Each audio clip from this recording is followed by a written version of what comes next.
Welcome to the Saul's Newsstand News Review for October 26, 2018. In an official statement, Speaker of the House Paul Ryan, quote, slams single-payer government-run healthcare.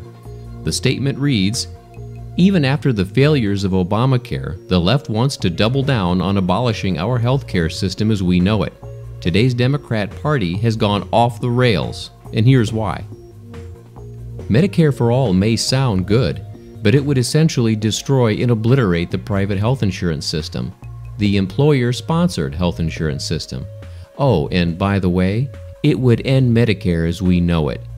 We need to save the current Medicare program for those in or near retirement, not raid it for a new entitlement. This irresponsible plan from Democrats would cost taxpayers $32.6 trillion in its first 10 years alone. When it comes to socialism, Margaret Thatcher said it right. Eventually, you run out of other people's money to spend. That's the thing with socialism. It is long on promises and extremely short on delivering on those promises.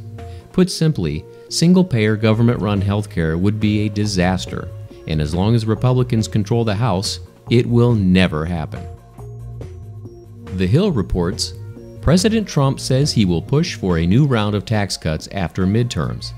The article states, President Trump said Monday he will push for a vote on a second round of tax cuts during the lame duck session of Congress following the midterm election.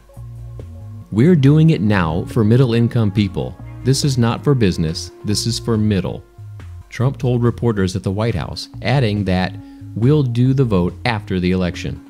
The president said he will put forth a proposal in the next 2 weeks that will include a 10% reduction for middle-class Americans. Trump over the weekend caused confusion when he said the new round of tax cuts would be introduced sometime just prior to November. The House is currently out of session and will reconvene again on November 13th. Trump often touts his first round of tax cuts, the Tax Cuts and Jobs Act of 2017, as one of his administration's major legislative victories. The law, a major overhaul of U.S. tax policy, consists of a tax cut on individuals and corporations. Trump on Saturday differentiated the two plans, saying this latest is not for business at all. And finally, the website Yellow Hammer published a scathing article entitled AARP's role in Obamacare expansion could be problematic for Alabama taxpayers. It states, as calls for Medicaid expansion resurface in Alabama, it is no coincidence that mega donors of the left along the lines of George Soros and Tom Steyer have decided to participate in the state's election this cycle. Another such champion of liberal causes, which may also enter the fray, is AARP. The group has not shied away from advocating for expansion of the healthcare entitlement program in conservative, red states such as Utah. AARP's participation in the debate surrounding Obamacare expansion could be particularly problematic for Alabama taxpayers. AARP has a history of fighting, in Congress and the courts, against the kind of healthcare reform which would benefit taxpayers. Perhaps the most significant result of AARP's resistance to healthcare reform has been the group's ability to profit nearly $4.5 billion from its sale of healthcare plans to Medicare beneficiaries. AARP is able to enjoy this enormous profit by taking advantage of an Obamacare loophole which allows AARP to deny Medigap plans based on pre-existing conditions.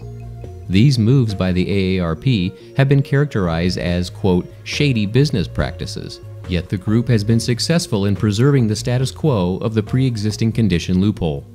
We would encourage you to read the full article by clicking on the link in the description below. And that concludes your Saul's Newsstand News Review for October 26, 2018.